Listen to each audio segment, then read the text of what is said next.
boss. Kwani ulikuwa mtaka? Wewe please understand me. Mimi kukata vita na Kate because nakujali. Nani sikwambia vita vyangu na Kate haviwezi kuisha? Oh my, yani haya yote kwa sababu ya Abel tu. Asikuwepo na lake alipo. Na bado.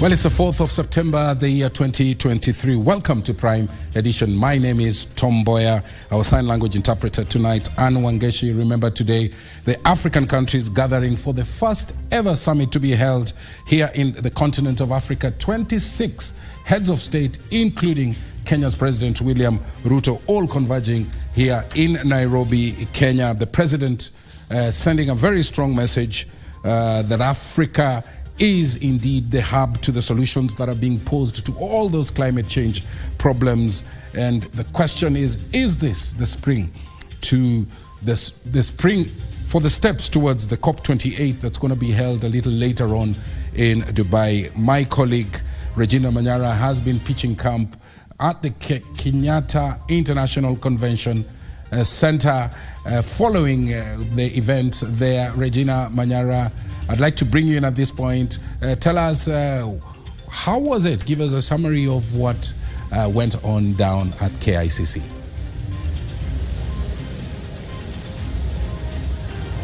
Well, very well put, Tom. Indeed, it is the first day of the inaugural African Climate Summit there, and Kenya is playing host, and we are nothing else but proud. A call to action, a move from verbatim into action, as led by none other than the chief guest this morning, that being President William Ruto. But before we give you an executive summary, how about we have a look at the day's highlights?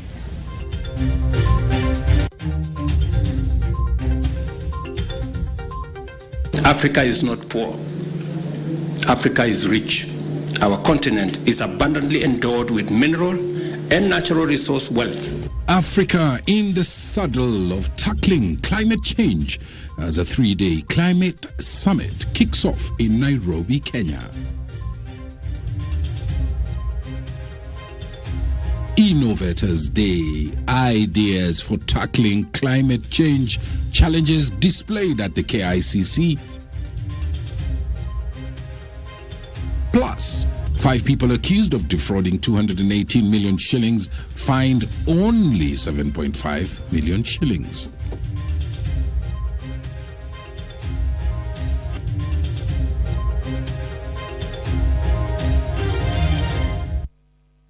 Good evening once again. You're watching Prime Edition. I'm Regina Manyara, and we're coming to you live from the KICC.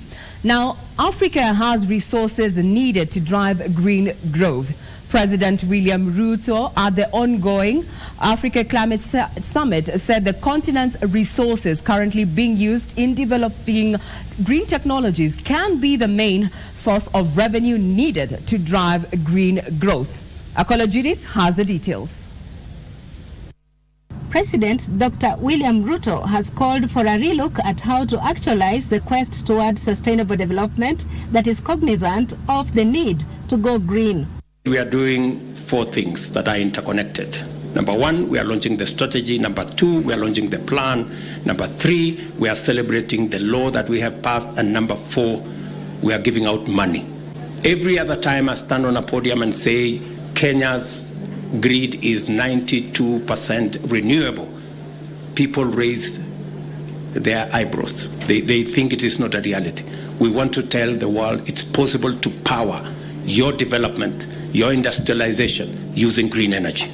The president said that if an inventory of the natural resources being used in the development of green technologies like electric cars and motorcycles whose batteries are made from nickel, cobalt and lithium were tabulated and each resource given its accrued value, the continent would finance its need for green growth. Africa is not poor. Africa is rich. Our continent is abundantly endowed with mineral and natural resource wealth, and the time has come for us to forge a path that factors in it fully into strategies to unlock an African future of prosperity, industrialization, and manufacturing. This is why African leadership is rising to the moment to form a united front and forge collaborations aimed at bringing African solutions to global challenges. President Ruto, who spoke at the opening of the Africa Climate Summit that began in Nairobi, said that indigenous people, mostly found on the continent, are a reservoir of indigenous knowledge capable of ensuring sustainable agricultural practices, restorative agriculture that also ensures ecosystem regeneration. Every village and every community is undergoing distress by drought, by other intervention, other mechanisms. But we are looking at the opportunity. That's why we are investing. The same way we are saying in this Africa Climate Summit, in this climate change crisis, there is a silver lining. And the silver lining is that we have opportunity to unlock the renewable assets available in our continent. The head of state urged African countries to have a paradigm shift in tackling climate change without the usual blame game of who polluted more. President Ruto said that the Nairobi Declaration will give Africa the needed impetus towards realizing the dream of a continent well on its way to adaptation to climate change. Judith Akolo, Prime Edition.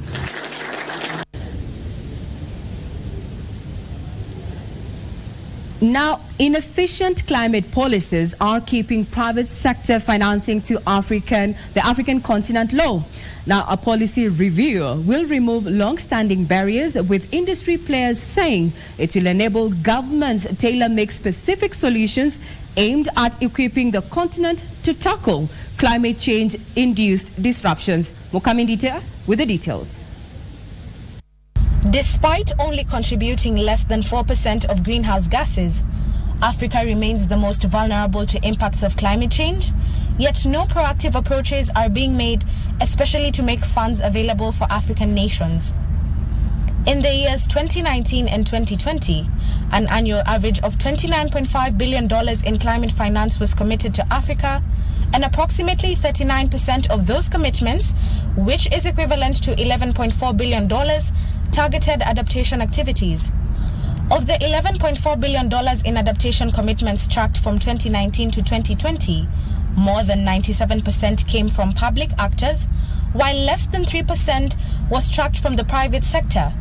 As a result, stakeholders say the lack of uptake in investments from private sector and other non-credit actors has been hampered by inefficient policies on climate change that have seen Africa portrayed as a risky investment destination. The African Climate Summit really shows the potential of very good investments in Africa to combat climate change, but also to increase the number of jobs and economic growth.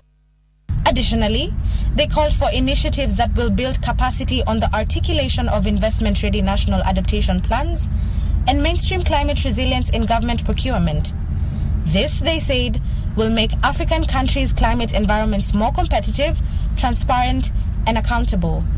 I see so many good examples of investment all over Africa, and we as a climate bank are often involved in this to leverage those resources into strong climate investments.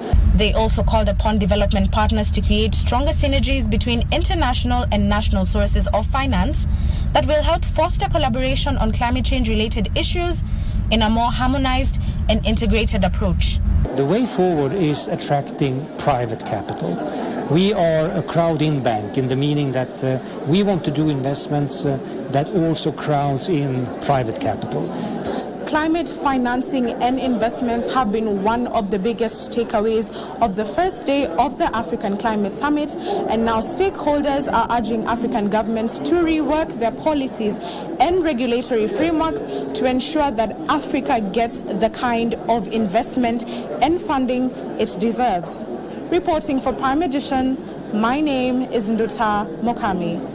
Now, the African carbon credit market has the potential to generate more than $50 billion in the next 7 years for the continent. However, a lack of clear policies and proper guidelines is holding back investment in the industry. United States Special Climate Envoy John Kerry says the African Carbon Markets Initiative has the potential to position the continent as a major driver of carbon credit fund to green projects. Launched at COP27, the African Carbon Markets Initiative aims at scaling the market to 300 million carbon credits retired annually by 2030 and 1.5 billion credits annually by 2050. ACMI plans to raise up to $6 billion by 2030 and more than $100 billion per annum by 2050, while creating 30 million jobs by 2030 and more than 100 million jobs by 2050. So we have to take the risk. You heard earlier about risk. You have to reduce the risk that an investor looks at and sees and says, I'm not going to do that deal because I don't see how I'm going to make any money. I'm not going to put my money on the line. And the way you can de-risk is by getting concessionary funding on the table. We would encourage more countries to introduce carbon pricing because we feel it's an effective tool to drive climate action and sort of steer investments in a Paris-aligned way. So by planting trees to be registered, it's appropriately to there are many certificate system existing. So to apply for one of the certificate system. Carbon credit trading is where a company pays someone else to either reduce their emissions or capture their carbon to compensate for their environmental footprint. However, some stakeholders point to alternative ways of financing climate change efforts, while at the same time reducing the impact of climate change, such as by debt for nature swaps in the transactions meant to yield savings that can be used to fund conservation. We want the temperatures to be below 1.5 degrees. How do we get there? We get there by people reduce the big emitters reducing their carbon emissions to the world. At the same time, Kenya is looking to build its green hydrogen manufacturing and trade potential as it leverages sustainability. A unified Africa voice, bold Africa voice. Not only do we need to have value addition on the continent, but we need to agree on how to do it. As you know, it's crucial, this energy transition that we talk about, when our 600 million in Africa are still in the dark. I mean, there's no electricity. The Ministry of Energy is planning to produce a green hydrogen using extra capacity in its grids, especially at night during low electricity demand in the short to medium term to enable manufacturing. What is quickly emerging is that there's a disconnect between carbon offsetting and carbon credits, but it is the hope of many proponents that by the end of the summit, there'll be one voice from one continent. Alan Aoko, Prime Edition. Now that report by Alan Aoko takes us to matters innovation, where communities affected by land degradation can benefit from natural regeneration and other benefits such as fuel, wood and fodder by incorporating various technologies such as use of drones to distribute seedlings in arid and semi-arid areas. And as Trevor Ngendo reports, exhibitors at the Africa Climate Summit in Nairobi hope to seize the opportunity to attract investors for projects aimed at promoting economic empowerment and mitigating the impacts of climate change. Day one of the Africa Climate Summit in Nairobi saw innovators convene at the Kenyatta International Conference Center's Expo Center. Each exhibitor is keen to display innovations they believe will address pressing environmental challenges and also drive positive socio-economic outcomes. Among the innovations is an agricultural drone technology deployed as a sustainable approach to reforestation and soil improvement through the spreading of biogas seed balls. irrespective of how long it takes, it is protected from weathering and destruction. Once rain comes, it doesn't need anybody to dig any pits, to grow it. It just naturally buds out of this char, and the char has been made to give it the viability to take off and grow to a full tree. We are working with the communities to complement the technology. It's actually bringing technology to complement what we can do with the communities. And basically, after the regreening processes are done, the drone comes and checks the progress of regeneration. However, adaptation of farmer-managed and natural regeneration methods such as the natural tree regrowth will provide a low-cost solution for large-scale restoration of degraded landscapes. It is very cost-effective, it is cheap, it is farmer-driven, low-cost, and it surely gets results for rehabilitation of the landscapes. So we are hoping that many partners are going to adopt the farmer-managed natural regeneration approach as a scalable, cheap, cost-effective and efficient way of managing landscapes within the country and even beyond. Another device on display is this user and eco-friendly manual irrigation system. Farmers using it will efficiently manage water resources even in regions with limited access to electricity and advanced irrigation infrastructure. The best thing with this is that our pumps are so cheap, they are affordable. Like we have a starter pump here. This one is going at 8,000 shillings. We have a max pump, a trader one that is going at 22,000 shillings. Then we have a solar pump there that is going at roughly 45,000. With the resounding calls for conservation to alleviate the impacts of climate change at the Africa Climate Summit, exhibitors are aspiring for the solutions to not only garner partnerships but also secure requisite funding for expansion of their projects. Trevor Ngendo for Prime Edition, Nairobi. Roads and Transport Cabinet Secretary Kipchumba Murkomen has said that under the transport transformation, the government plans to put in place infrastructure that accommodates mass transport. Speaking at the commence of the Africa Climate Summit, the Cabinet Secretary said mass transport will help reduce per capita emissions. He said the BRT as well as non-motorized transport are among the initiatives aimed at reducing carbon emissions in the transport sector. In terms of sustainable transport, we are making sure that we remove people from using small vehicles for public transport to allow them to use bigger buses, cleaner buses, electric buses. The plan we have for our country includes a bus rapid transit system, and you can see we are working on the infrastructure. We have demarcated Nairobi metropolitan region, which involves 5 counties, into 5 lines that will make sure that we have a BRT system. We want also to develop our commuter rail system so that then we move more people using railway than everybody entering a matatu carrying, 14 people. You have a bigger infrastructure and facilities that are going to deal with matters of transport. We want also to invest in non-motorized transport. We want our cities to be friendly to riders using bicycles. 42% of the population in Nairobi walk on foot. We want to provide infrastructure for walking. That officially takes us to our first commercial break. We'll be right back. Do not go away.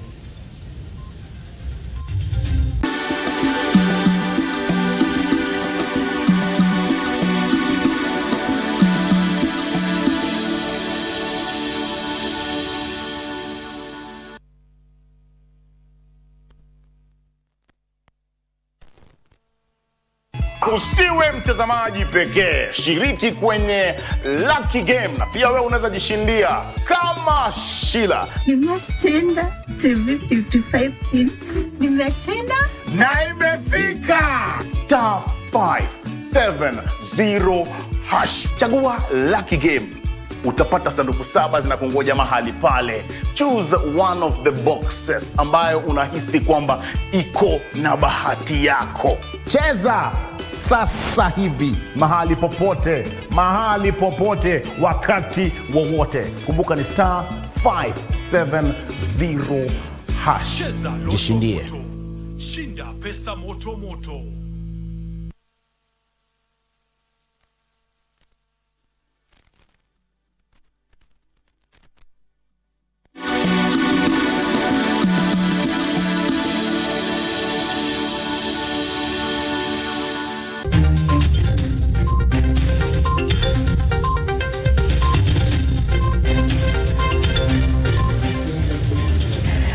you for watching KBC Channel 1. This is Prime Edition, and we're coming to you live from KICC, day one of the inaugural Africa Climate Summit.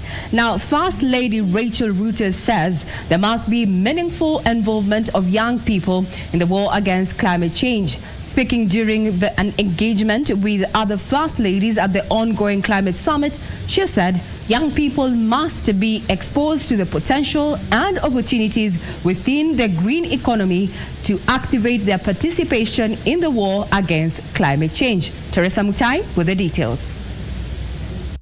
Unity of purpose was in full display as Kenya rolled out the red carpet for global and regional environmental Caesars. As heads of state and governments gathered to discuss policy, their spouses were putting their heads together to explore avenues that would carry the climate message into the next generation. Kenya's First Lady Rachel Ruto said education and skills development will be the key to igniting the continent's potential.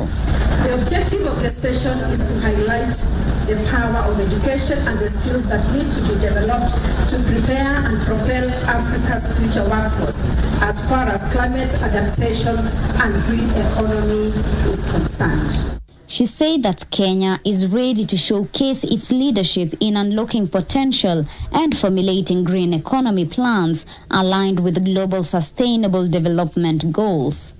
We are now at the forefront, ready to showcase our leadership in unlocking immense potential and formulating ambitious green economy plans aligned with the overarching global sustainable development goals. If women want to take up this climate change, it will go to another level.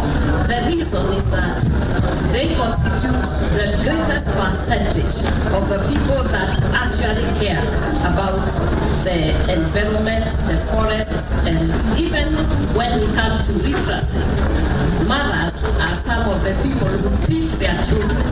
Education is equally important, if not more important, in shaping our response to these pressing global challenges. In Africa, where the impact of climate change are felt deeply, giving education a higher priority is crucial for our continent's climate adaptation and green future. The First Ladies opined that it is crucial for women to leverage their positions in society to influence generations towards a more sustainable planet. They say uplifting a woman is uplifting the society. Hence, the issues affecting them have been put on the forefront in order to be addressed. Teresa Mutai reporting for Prime Edition. Now, air pollution is the biggest environmental risk, responsible for over 6 million premature deaths reported each year globally. Urban areas are most affected, with studies showing that 9 out of 10 people inhale polluted air, which puts lives at risk. Our reporter Opicho Chemtai witnessed this risk firsthand during her visit at a Dandora dam site, where fumes from chemical reactions have affected the health of those residing next to it. About an hour's drive east of Nairobi lies Dandora dam site. Spanning some 30 acres, it is Nairobi main dam site, gulping over 850 tons of solid waste daily. Never mind that it was declared completely full in 1996. Here, innumerable trucks empty mounds of waste, one after the other. The smoke that billows is not fire-related, but from chemical reactions, a signal that indeed this is a ticking health time bomb. But this is also a residential area. Sasa wanachukua ile kitu wako na haja nazo. Unaona sasa ile uchafu inabaki hapo. For Amani, not her real name, this has been her only home, having grown up here and now bringing up her own children. She passively looks into the horizon. The mounds of garbage have formed mountain. How Having a nice sleep without any disturbance, to some, they may take it for granted. But that is different with residents living around here next to this Dandora dump site. Unaona saa ile kama saa hii kuja imwagwa sana ichomeke ama itoe hiyo boiler ya ndani ichomeke, hiyo moshi inakujanga inajaa hapa. Ikijaa hapa hakuna kulala. Sasa unasikianga tu ni kukohoa, hata watoto ni kukohoa. Her neighbor, a young mother, undergoes the same ordeal. Warudi wakuje watoe zile takataka na hizo tingatinga. Ukivaa nguo, wakati umetembea kwa wenzako nguo inanuka tu mafi. Ni kama hata ukufua na maji. Mpaka unashindwa sasa tutaishiaje? Juu nguo inanuka, ukivalisha mtoto pia inanuka, na pia hiyo harufu pia bado wewe mwenyewe unaivuruta. They barely sleep at night for fear of the devastation a fire outbreak at the dump site could bring to their doorstep. Inajichoma kwa sababu hiyo joto imekuja ikakuwa mingi, mpaka saa hiyo unaona ya kwamba hiyo joto inatoa moto na huko ndani. Hiyo moshi ikikuingia, kuna sauti unapatanga ukikohoa. Yaani ushaisikia sauti ya kakifaranga kakinini. Hiyo chua unapata ukipumua, sasa hiyo sauti ndio inatoka na ndani. An air pollution expert says the combustion from the chemical reactions comprises of methane gas that burns, producing the smoke. When we release our wastes, the organic waste to the environment, the organic waste naturally is acted on by bacteria. And that means a lot of methane and hydrogen sulfide is actually released to the atmosphere. And this is a major health risk affecting the families neighboring Dandora dump site. Ni kama mimi nanishikanga unapata hata kupumua inakushinda. Pata bavu nasikia zikifinyana. Kama watoto ukipata mtoto sasa hiyo kukimbianga kwa dawa na hiyo uchumi venye iko. Kila siku huko kwa dawa, mara umeandikiwa enda Mama Lucy, mara umeandikiwa Kenyatta, na hauna hiyo uwezo. Prolonged exposure to methane gas has far-reaching adverse health implications. Mostly you find the respiratory problem that is usually a major concern for us, because you find at night due to a lot of chemicals that are dumped in the dump site, you find that there is usually a spark of fire, then there is smoke. That smoke usually affects a lot of things. But garbage sites are not the only sources of methane. The manure, the cow dungs, when you leave them outside there, even the pig dung and all that, it decomposes, releasing a lot of methane to the atmosphere. Another source is the wastewater treatment plants. Like if you go to Ruai and you measure the methane levels, they will be very high considered to other places. Rice growing, the rice paddy also emits a lot of methane. These emissions have dire consequences on the climate. So on a scale of carbon dioxide being 1, or relatively, methane has a 28 times more potential of warming the climate. Whereas once released in the atmosphere, methane cannot be trapped and can stay there for up to 100 years. But there is still hope in mitigating this hazard. If we are able to come up with technologies whereby we can be able to harvest that methane, we can also feed into our energy grid, into our energy system, either to generate electricity. We can use it for cooking, just like what we do in the biogas generation. Dandora has been neglected for some time, so you find the changes that we are doing is bringing a positive impact to the community, like to the gardens, the public spaces that we have made is attracting a lot of attention. We want to go circular, ensure that the amount of waste which goes to our dam site is already reduced. Then we're also looking at sustainable modes of transport. And this time around, the city is focusing on whether our transport system can be, people can be able to embrace issues of electric mobility. It all begins and ends here, but the question is, will the residents really get the help that they desire? And as Kenya hosts the Africa Climate Summit, hopes have been revived that practical solutions will be offered to improve air quality in the battle against climate change. Opicha Chemtai for Channel 1 News.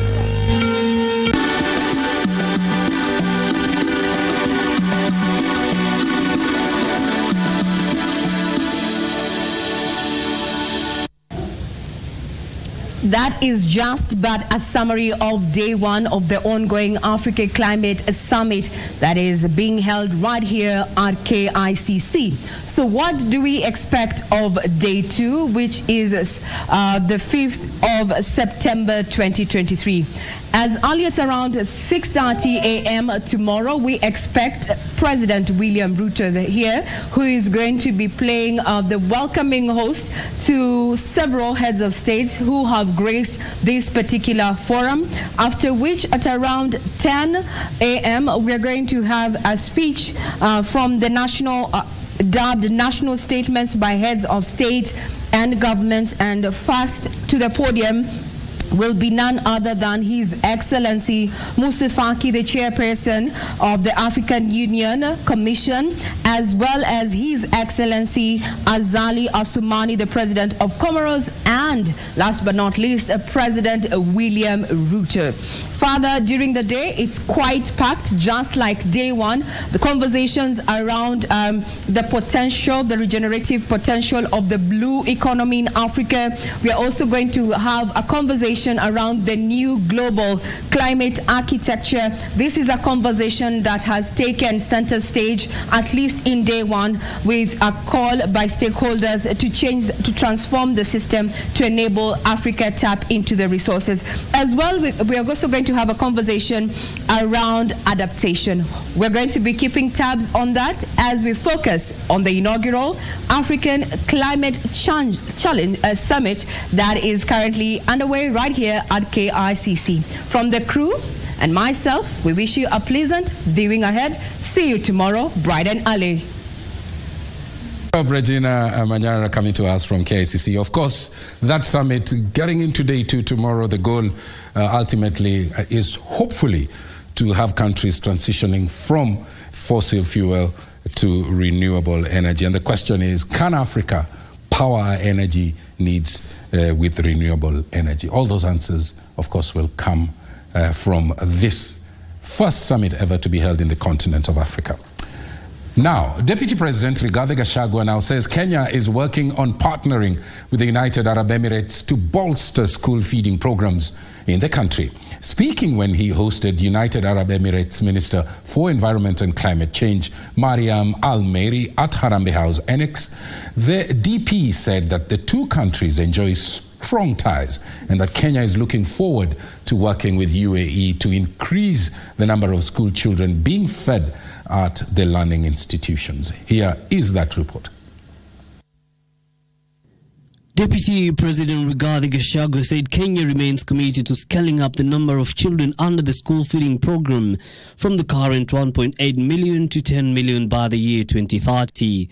In areas where we have a school meals program, the enrollment in the school is very high and the retention rate, the children stick in school. So we really want you to intercede for us with your government, to be our advocate and see whatever support you can give to this country in that program. And it's well laid out in the concept note that we sent through diplomatic channels. And we trust that in keeping to our tradition and friendship, the United Arab Emirates will hold our hand and assist us in that aspect. This year, Kenya has doubled its economic investment into the school feeding programs from 2.1 billion shillings to 5.8 billion shillings. The Deputy President says the programs will play a key role in increasing the number of learners in schools and improving their retention in the learning institutions. Again, we enjoy very good arrangements on matter security and defense. We are having very good cooperation in terms of combating terrorism and making sure that our young people are not radicalized.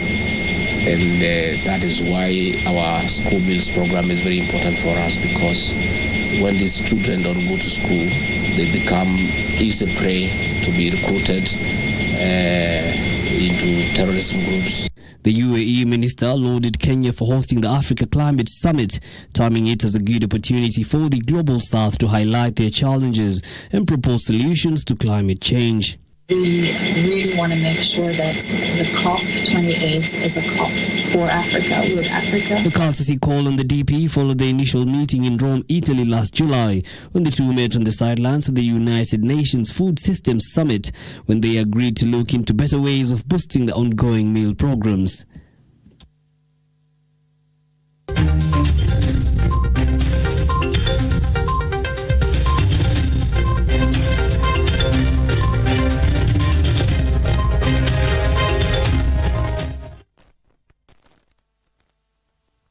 The 9th World Cooperation Industries Expo will be held in Istanbul, Turkey from the 17th to the 21st of September 2023. Join this exciting exhibition to grow your business, trade and network with various businesses all over the world. To register, call or WhatsApp this number.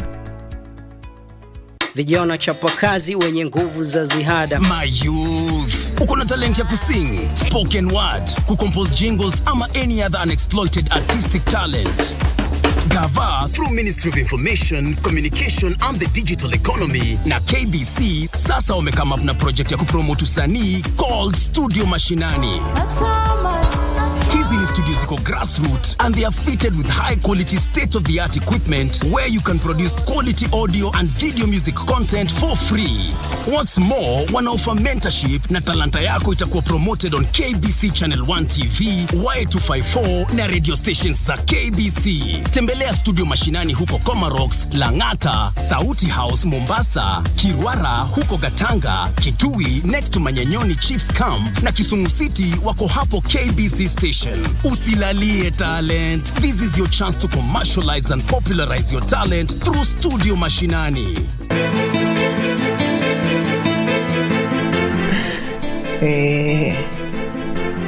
Na kuita chizi mara moja tu umkuja juu. Je, wewe wanita kila siku? Umependeza na pengo mkononi sana. Sasa huo ndio wetu mza kudunga visu. Umekutafuta nini hapa? Na kuona siku hizi unatumia muda wako kujifarisha na boss. Kwani ulikuwa mtaka? Wewe please understand me. Mimi kukata vita na Kate ni because nakujali. Tani sikwambia vita vyangu na Kate haviwezi kuisha. Oh my, yani haya yote kwa sababu ya Abel tu. Asikuwepo na lake alipo. Na bado.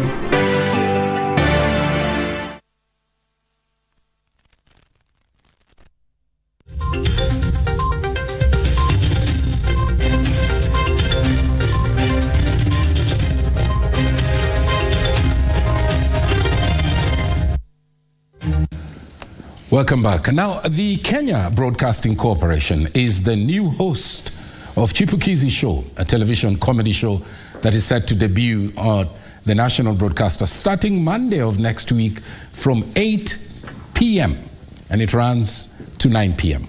While signing the agreement this afternoon, Kenya Broadcasting Corporation Acting Managing Director Samuel Maina and Vincent Mwazia Mutua, alias Chipukizi, said that the show is aimed at marketing, growing and monetizing young talents in the country. The show will initially be recorded in various areas around the Nairobi County before it's enrolled countrywide.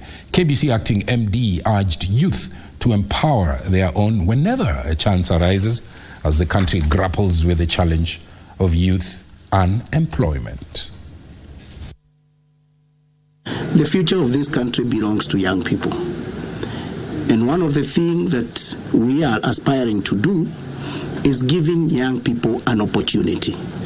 You will never challenge anyone that he or she has not done this or that if you don't give them an opportunity. But what we are looking for in this show is to try and get the talents up there. Because KBC is a national TV station, and so we'll be trying to get talents across Kenya, across our 47 counties. Like MD has said, it's going to be a serious comedy talk show, but also it's a comedy show that it has a reputation of giving a chance to the people who don't have a chance. We have a reputation of giving nawaitanga chipukizi. Chipukizi is a Swahili word that means upcoming. So it's only fair for the name to accommodate the upcoming talents, whether it's singing, whether it's comedy, whether it's whatever your talent is that you believe that, because you see sisi watu wenye wa talanta talanta zimetupeleka zikatufungulia mbali, na kama vile MD amesema, sisi hatungepewa platform na mtu, sisi hatungefunguliwa mlango na mtu, hatungekuwa mahali tuko leo, hatungekuwa tunafanya hii press conference.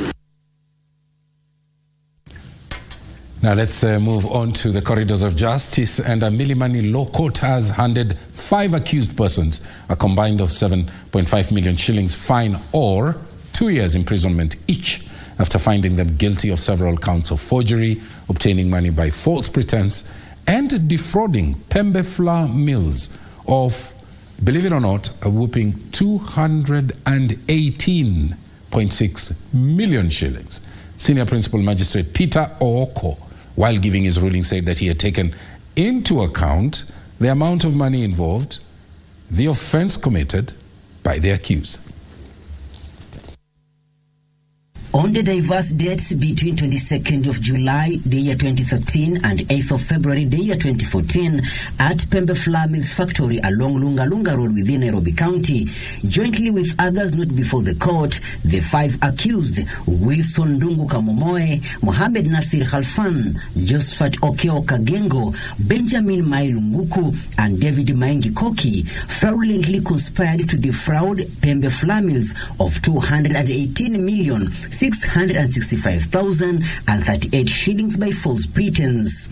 They were also faced with another count jointly with others not before the court of intent to defraud and falsifying documents, namely weighbridge tickets purporting them to be genuinely issued by Pembe Flour Mills. Senior Principal Magistrate Peter Ooko handed the first accused a 3 million shillings fine, 1.5 million shillings for the fourth accused, and 1 million shillings fine each for the second, third, and fifth accused respectively. All the above sentences shall run consecutively. You have 14 days right of appeal, either party. Let all the proceedings herein be typed, certified, furnished to all the counsel for the parties, that's prosecution counsel, defense counsel, even the counsel watching brief for purposes of the appeal. Let all the exhibit produced herein, they are so bulky, be released back to the complainant upon expiration of the said 14 days. That is, in case there is no appeal. The accused were given 14 days to appeal the judgment. They will be remanded at Industrial Area Prison. Michael Mondiga for Prime Edition. Well, he was elected to the Legislative Council, LegCo, representing the Central Rift Valley in 1957. Long after Kenya attained independence, he served as the Minister of State in charge of internal security. This week, we focus on Justus Kantet Ole Tipis, who served in President Daniel Moi's cabinet.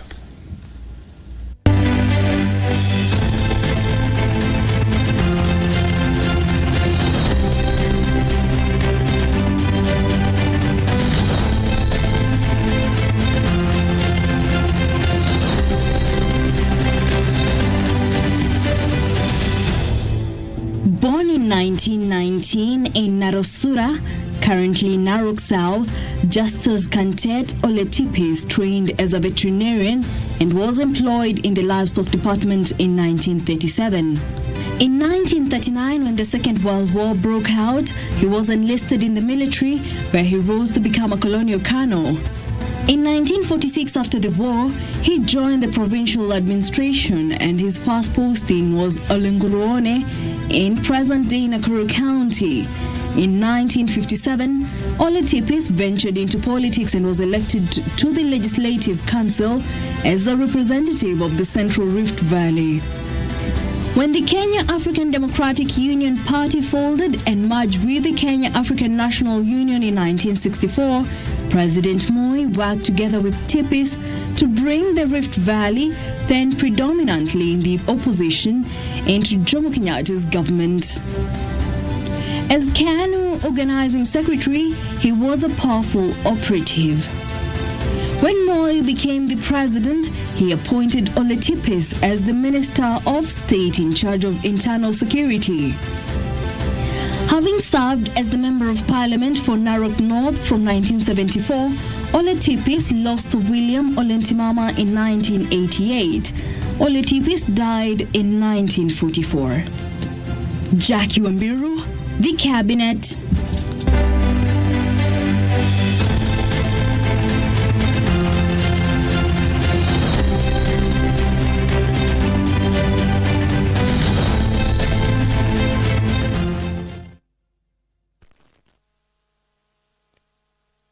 Usiwe mtazamaji pekee, shiriki kwenye Lucky Game na pia wewe unaweza jishindia kama Sheila. Nimeshinda TV 55 inch. Nimeshinda na imefika *570#.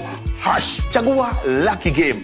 Utapata sanduku 7 zinakungoja mahali pale. Choose one of the boxes ambayo unahisi kwamba iko na bahati yako. Cheza sasa hivi mahali popote wakati wowote. Kumbuka ni *570#. Jishindie. Shinda pesa moto moto. Estaré contigo. What are you trying to pull? So what have they done to you? No quiero enterarme que me hace extraño.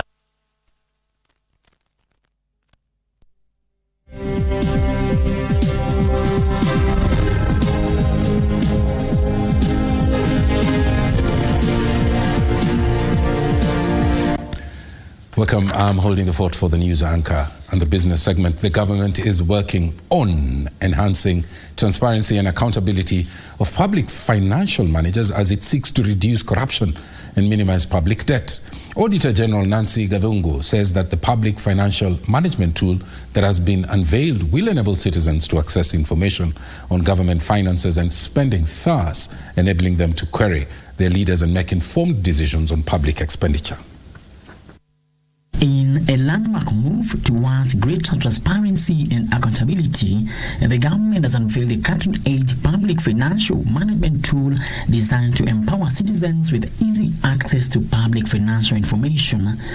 The total public debt rose by a record 1.56 trillion shillings in the financial year ended June 30th to 10.1 trillion shillings, breaching a debt ceiling of 10 trillion shillings. We want to be able from the onset to determine are there weaknesses that could be detrimental to us achieving as a country our development goals, the implementation of the strategic development, the sustainable development goals. Auditor General Nancy Gathungu says the tool will provide real-time access to government financial data. The tool is going to assist us in looking at more in-depth issues that affect our public finance management system. As you know, the reports are usually released or submitted to Parliament on entities, and entities have different challenges and different issues that face them, and sometimes solving those issues on an ad hoc basis or an entity basis does not give the overview or the high-level holistic view of the PFM system and where it needs attention. Citizens can now track public spending, budgets and revenue sources with ease. The tool aims to bridge the gap between the government and its constituents, fostering a sense of accountability and trust. The area of focus that we anticipate to have in a more in-depth, in a more meticulous manner is the audit in regards to debt, because we need to be very, very clear on the monies that we borrow, where we borrow from, where we spend that money. Frederick Moki for Prime Edition. China is wooing Kenyan investors to tap opportunities in various cities across the country. Beijing is targeting companies in agribusiness, tours and travel, as well as cultural exchange. Chief Representative for the Kenya National Chamber of Commerce and Industry, China branch, Frederick Mukilia, says that the move will help deepen bilateral ties between Kenya and China.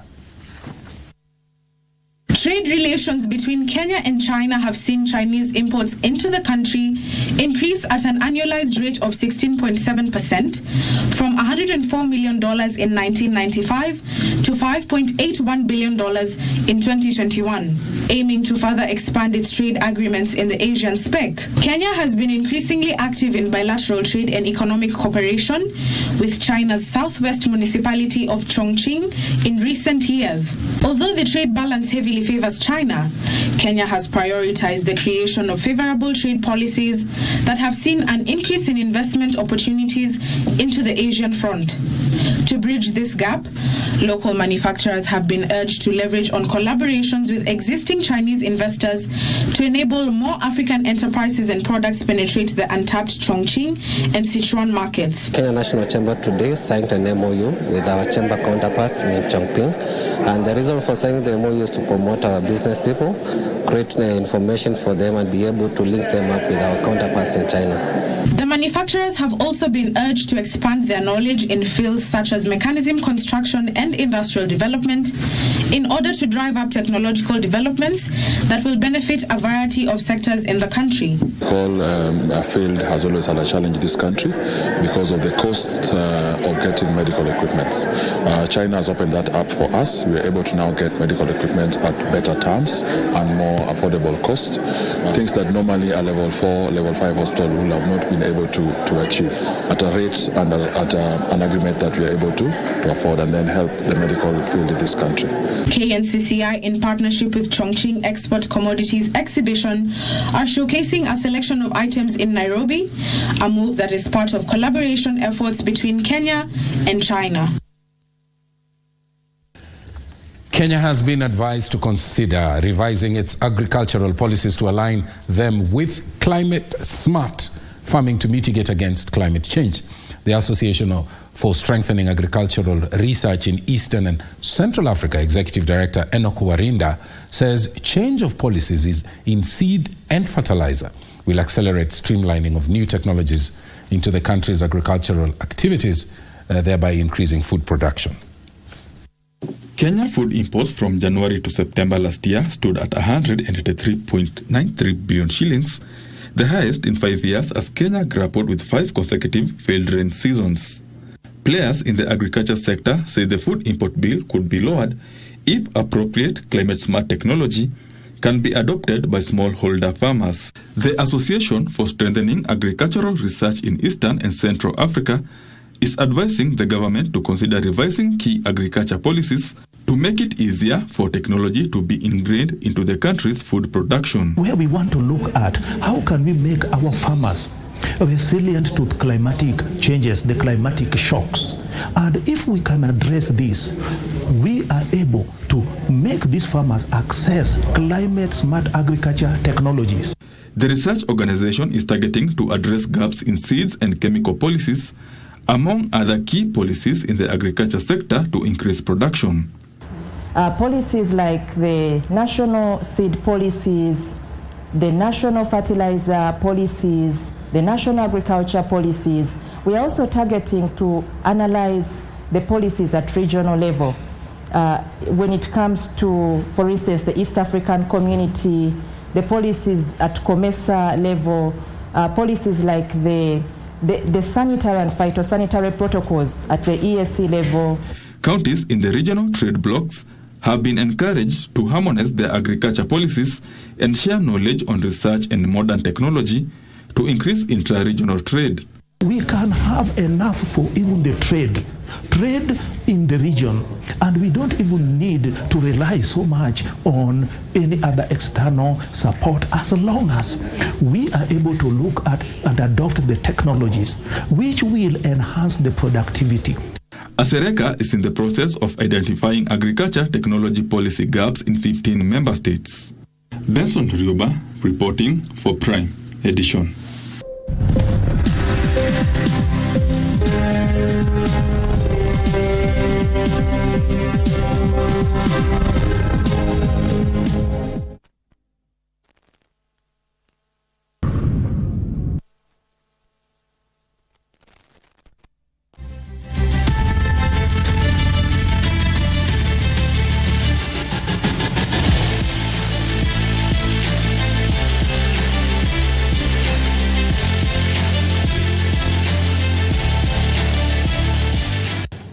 very good evening to you. My name is Daniel Mohome and welcome to Prime Edition Sport. Now, Al-Duhail hitman Michael Lunga has linked up with Harambee Stars as the team steps up preparations for the upcoming international friendly matches against Qatar and South Sudan. 16 foreign-based and local-based players have reported to camp ahead of the Qatar outing.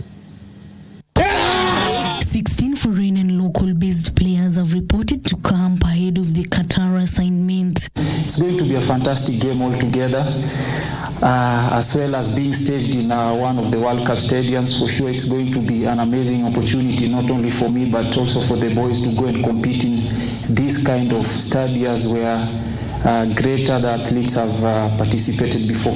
Head coach Engin Firat revealed that Kariobangi Sharks youngster Stanley Wilson is expected to make his national team debut in Qatar. It's a dream come true first for me. So I would like to congratulate the technical team and me myself for the hard work to reach there. I know I've got many other ambitions, but for now, I just have to work harder and harder, making others proud. The team is set to depart for Qatar on Wednesday ahead of their friendly against the host on Thursday. He got a hit on his feet. Two toes are very swollen, but I hope it will be ready for the match. So Masood is okay, it looks like okay. So then Kenneth Muguna will try today if he can, because he got in the match also a knock on his knee.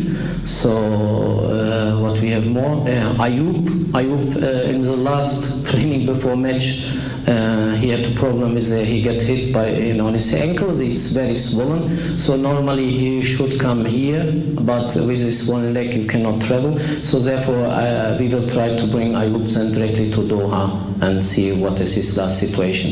Stars will fly home on Friday in time for their second friendly against Southern Sudan in September 12th. The friendlies serve as a crucial preparation for the upcoming competitive assignment, the 2026 FIFA World Cup qualifiers. In the World Cup qualifiers, Harambee Stars are placed in Group F alongside Seychelles, Burundi, Gambia, Gabon and Cote d'Ivoire. The first leg of the two-legged qualifiers is scheduled to be played between November 13th and 21st. For Prime Edition, I'm Sela Unyango. Now, moving on is that 37 match officials have been certified by the Football Kenya Federation upon successful completion of a referee's course in Mbeya South constituency, Embu County. The match officials were drawn from Mavuria, Mboya, Makima and Kiambere wards. The match officials drawn from Mavuria, Mboya, Makima and Kiambere ward were accredited to officiate sub-county league matches after completion of a 4-day Class 3 level training. Mbeya South FKF sub-branch chairman David Muriuki says the just concluded training has helped to increase the number of referees in the region who will ease the deficiency of match officials. Tuko na hakika sasa mechi zetu zitaendelea vizuri na zitakuwa na quality ya juu kwa beari na zile tumekuwa tukicheza, na naamini sasa vita zile tumekuwa tukishuhudia viwanjani asitakuwa tena. Chenye ningependa tu kusema ni kuhimiza wasichana wenzangu, football hii mpira, tukicheza mpira ni tamu yenyewe. Tuache hizo mambo zingine zenye tusisaidii kwenye jamii. Tufanye kitu yenye inatusaidia, like kama uko na talent ya football, wewe piga shughuli uwanjani, cheza mpira, na kama umepita level ya kucheza, pia unaweza decide to be a coach. Under the tutelage of CAF accredited instructor Davis Omweno, the course is expected to benefit local referees, to benefit their skill, and also believes the course will help to reduce cases of indiscipline by soccer teams and their fans. Kwa timu ambazo zinahusika kucheza kwenye ligi zetu, lazima pia wao wajaribu kutafuta instructors wa kuwafundisha hizi sheria ambazo zipo, kwani wachezaji wengi hawajui sheria. Wanawapa wakati mgumu waamuzi ambao wamesomea, inakuwa kwamba ndio maana kunakuwa na conflict between wachezaji na waamuzi. Omweno urged Embu County government officials to upgrade the sporting facilities so as to nurture young talents. Kingori Mwangi for Prime Edition Sports. Now, from Association Football to Union Football, where KCB-RFC head coach Andrew Monde says his team has now shifted focus to the last leg of the National 7 Circuit after finishing 5th at the just concluded T-Sub-7s in Eldoret. The last leg of the National 7 Circuit will be held this weekend at the RFA grounds in Nairobi. It is the KBC 7s. Despite finishing 5th, KCB maintains its second position in the standing after garnering 81 points so far, with Kapiberi 7th with the only edition left to play in the 2023 National 7 circuits. KCB head coach Andrew Amonte says they now shift attention to the Kapiberi 7th this weekend, aiming to clinch the overall winners title. I feel the boys expressed themselves well. Unfortunately, they were not able to get to the finals, but the big thing, they got to another finals and just proven what we'd seen in them. So it's still a matter of building their confidence as we go to the last tournament to be able to see how we're able to work as a team to get to where we want to. KCB missed the services of Captain Vincent Onyala, Elvis Olgusu, Festus Shiasi and Samuel Sati, who have been called to the national team for the upcoming competition. The caliber of players that we've missed today shows a lot of how we have played. So we've missed them a lot. That's a fact, and we knew we'd miss them.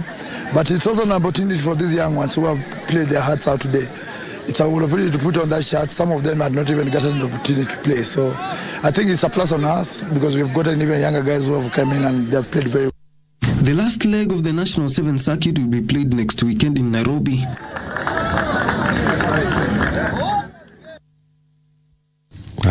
Yeah, we've got to go now. Yep, definitely. Set the ball rolling. I'll only tell you one thing. There is only one way to make sure that carbon is taken up from the environment. Plant 2 trees tomorrow. 50 million Kenyans, that's 100 million trees. Simple math. That's according to Dr. Wahome. No, I'm not Dr. Wahome, it's the truth. Just plant a tree and that's all. Yeah, that's good. Reminds me of Wangari Maathai's initiatives. It works. Well, we've got to go now. Tomorrow is another day. I want to thank our viewers for watching and also the team in the back end, including Muhika, the able Muhika who directed this bulletin very well. Thank you, Muhika. Thank you, our sign language interpreter, Anu Wangeshi. And to the entire team, we'll be back tomorrow. Remember, tomorrow, wall-to-wall coverage of the summit. So KBC will be beaming live those proceedings tomorrow. So thank you. My name is Mboya from the capital city of Nairobi. Good night and God bless you. My name is Daniel Ohome. Thank you for being with us. Shukran sana.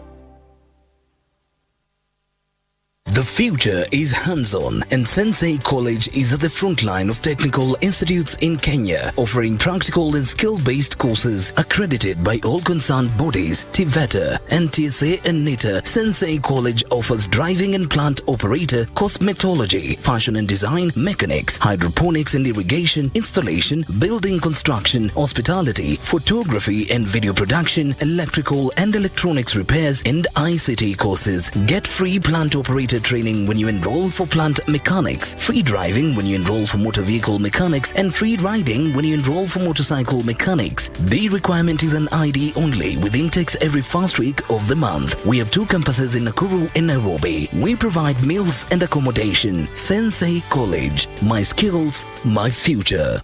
The 9th World Cooperation Industries Expo will be held in Istanbul, Turkey from the 17th to the 21st of September 2023. Join this exciting exhibition to grow your business, trade, and network with various businesses all over the world. To register, call or WhatsApp this number.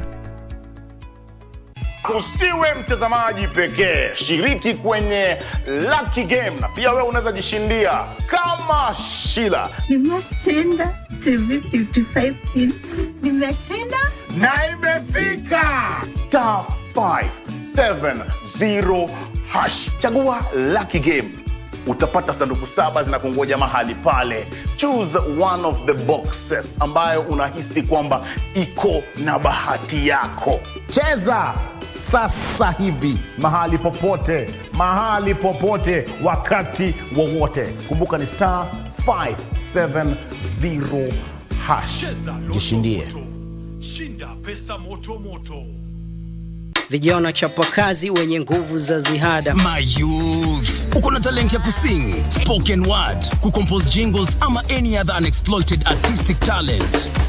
Gava through Ministry of Information, Communication and the Digital Economy na KBC sasa wamekama up na project ya kupromote usanii called Studio Mashinani. Hizi ni studios ziko grassroots and they are fitted with high quality state-of-the-art equipment where you can produce quality audio and video music content for free. What's more, wanaoffer mentorship na talanta yako itakuwa promoted on KBC Channel 1 TV, Y254 na radio stations za KBC. Tembelea Studio Mashinani huko Comarox, Langata, Sauti House Mombasa, Kirwara huko Gatanga, Kitui next to Manyanyoni Chiefs Camp na Kisumu City wako hapo KBC Station. Usilalie talent. This is your chance to commercialize and popularize your talent through Studio Mashinani.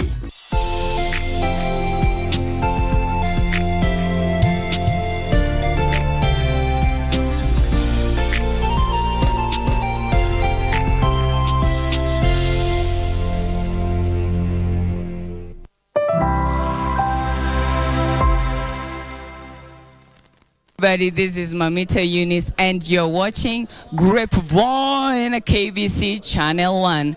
Channel 1 is number 1. Huh?